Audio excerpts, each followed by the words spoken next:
Buenos días, doctor. Buenos días, compañeros. Somos del grupo número uno y le vamos a presentar sobre las tuberías cerradas. Bueno, primero vamos a empezar por las líneas y redes de conducción de agua.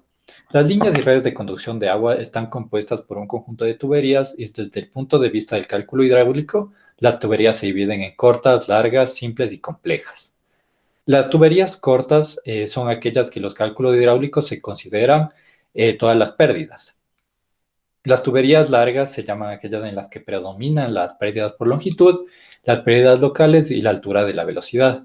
Y las tuberías complejas son todas las tuberías que no se contemplan en las simples, incluyendo las mallas o redes tanto abiertas como cerradas. Bueno, en esta ocasión vamos a hablar sobre las tuberías anulares o las tuberías cerradas. Para el análisis de las tuberías anulares, suponemos que tenemos el siguiente esquema. Donde el caudal Q se divide en el nudo A, en Q1 y Q2, de sentidos opuestos. Y en cada uno de los nudos se descargan los caudales Q1, Q2 y Q3. Por ejemplo, en el nudo 2, en el cual fluye el líquido desde los dos sentidos, para este punto la carga debe ser mínima y por ende la suma de las pérdidas en un sentido debe ser igual al otro sentido, siempre y cuando el punto analizado sea realmente el punto de unión.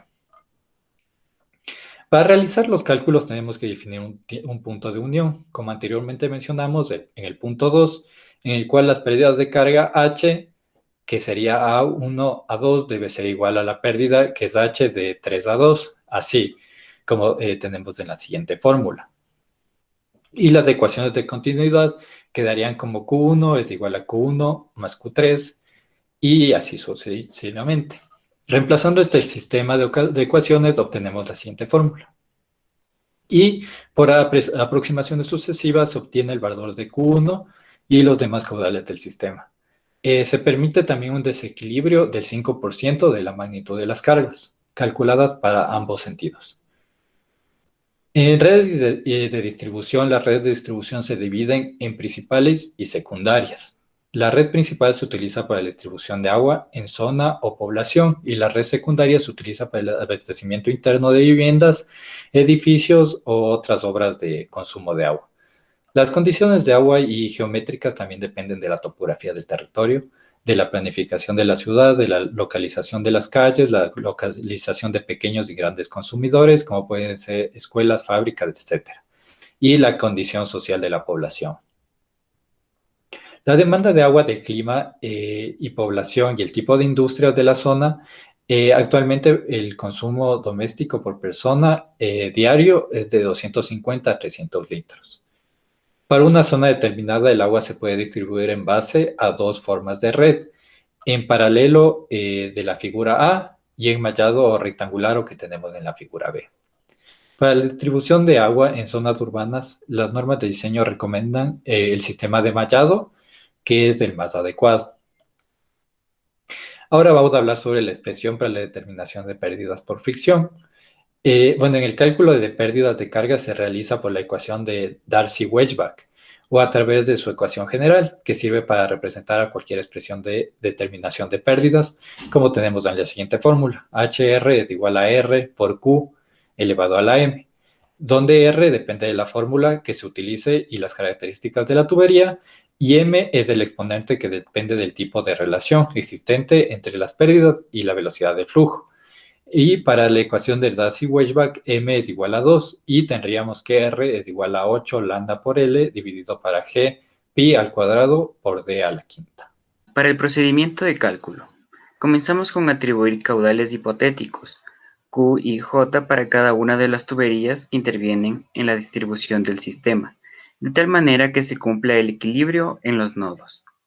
Seguidamente, se asignan los diámetros de la tubería de acuerdo a la ecuación 5D es igual a 53.5 Q elevado a la 0.35, donde D es el diámetro y Q el caudal en metros cúbicos por segundo. Tercero, calcular el valor de R para cada tubería de acuerdo a la ecuación siguiente o de la expresión que se obtiene al reemplazar a través del coeficiente de Chesi. Número 4. Dividir la red en circuitos cerrados, asegurando que cada tubería esté incluida en por lo menos un circuito y proceder con el valor de HR con la presente ecuación. Número 5. Determinar la suma algebraica de las pérdidas en cada circuito. Y número 6. Calcular los valores de HR y J sobre el Q y J para cada elemento y su sumatoria para cada circuito cerrado. Y determinar la corrección delta Q que hay que aplicar a los caudales supuestos en cada circuito, utilizando la siguiente expresión que simplifica las operaciones del cálculo, pero se debe tomar en consideración que se tendrá que hacer un mayor número de iteraciones. Por último, se revisan los caudales y se repite el proceso hasta que se obtenga la exactitud de equilibrio deseada, como lo vamos a ver en el siguiente caso de aplicación, donde la red de distribución de agua potable permite que el agua llegue desde el lugar de captación al punto de consumo, en condiciones correctas, tanto en calidad como en cantidad. Este sistema se puede clasificar por la fuente de donde se toma el agua. Una vez conocido el procedimiento de cálculo, por medio de esta hoja Excel, presentaremos el método manual para la evaluación de este ejercicio. Esta hoja Excel la pueden encontrar en la descripción de este video.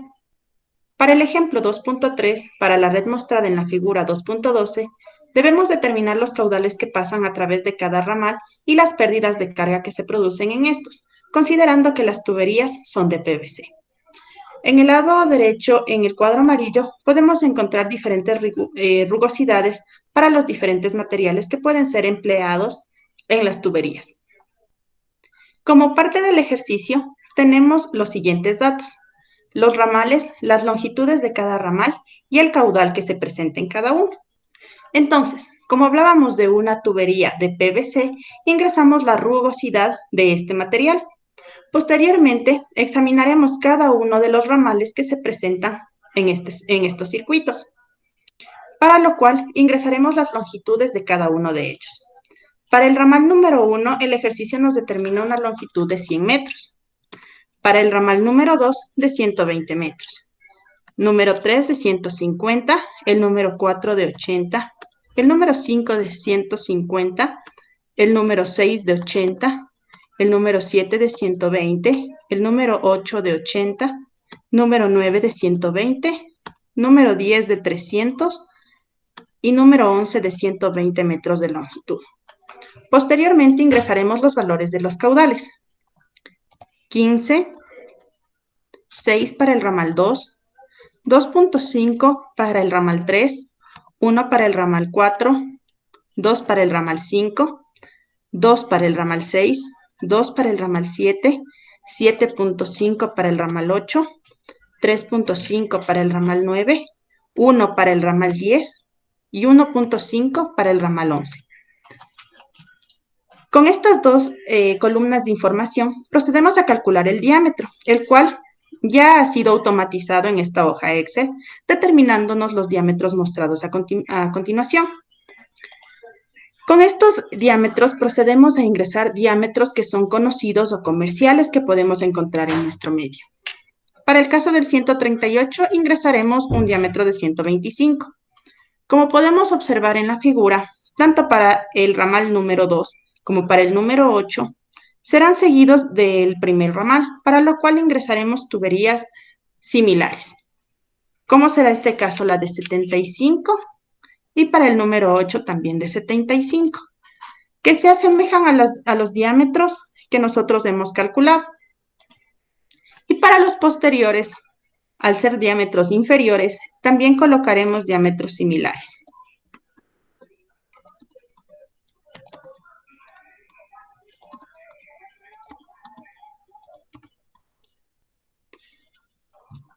Una vez ingresados estos valores, tendremos a continuación las resistencias y el HR que se va a calcular. Como siguiente paso, procedemos a la división de la red en circuitos cerrados. Se debe considerar que para poder cerrar un circuito, se debe tomar en cuenta cada una de las tuberías, por lo menos en un circuito. En este caso, hemos dividido en 3 circuitos. En el caso del circuito número 1, se encuentran las tuberías número 2, 6, 7 y 8. En el circuito número 2 abarca las tuberías 3, 4, 5 y 6.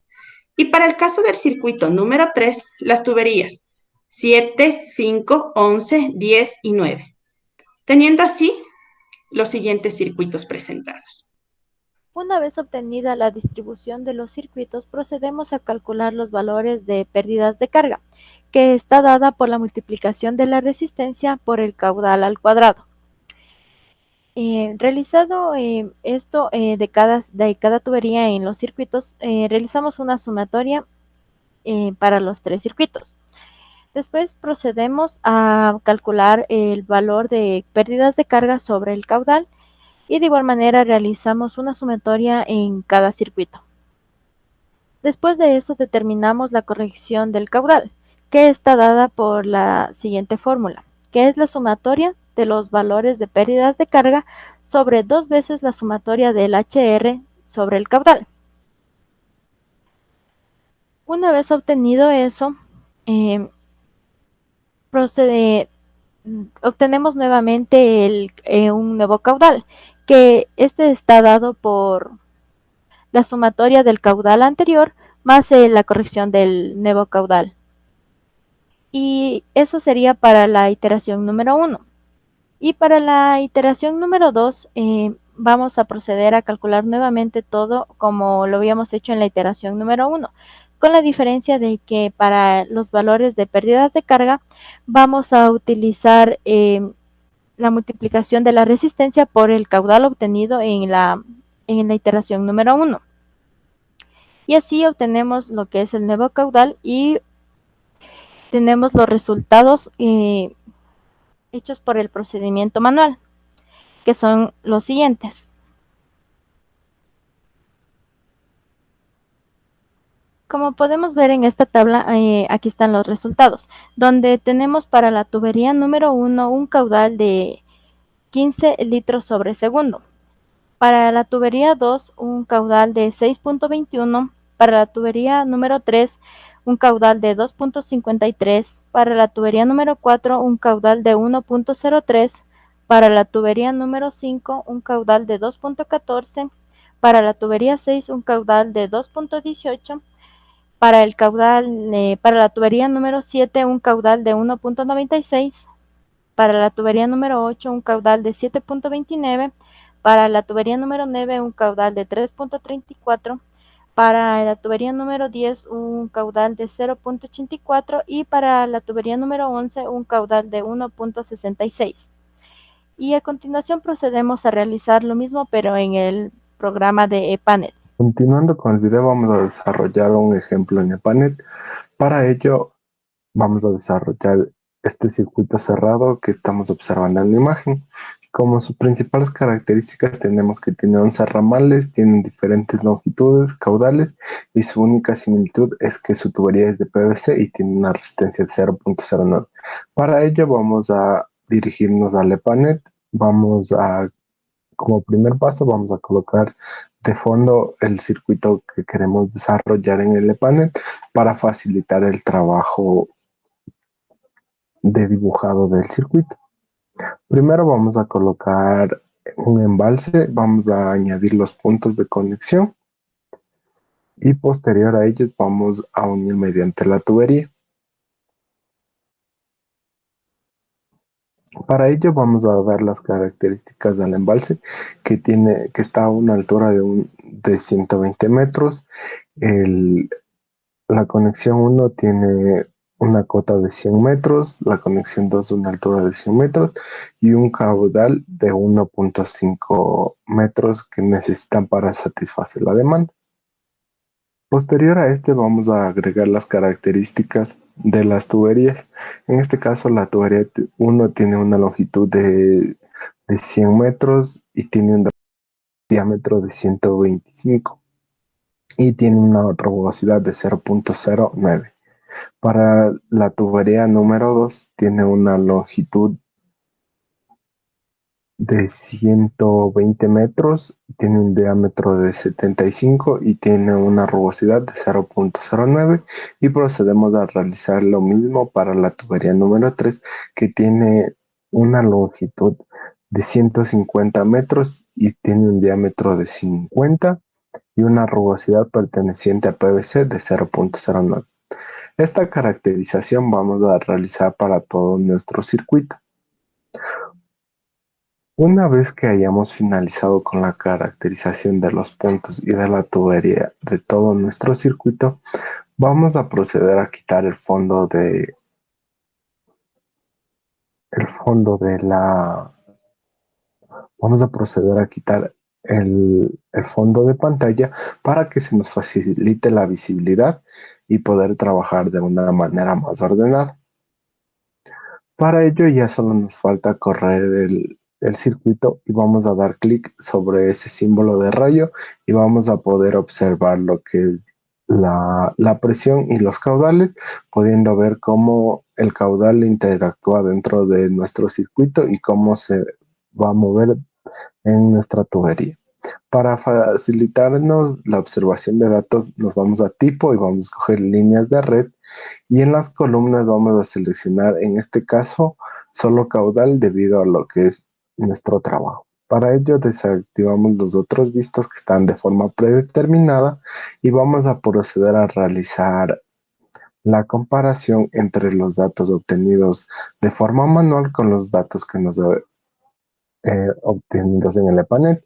Para ello podemos observar que existe una variación en los resultados debido a que el EPANET realiza 40 iteraciones y de la forma manual vemos una variación debido a que nuestra forma de aproximación por iteraciones no es la misma.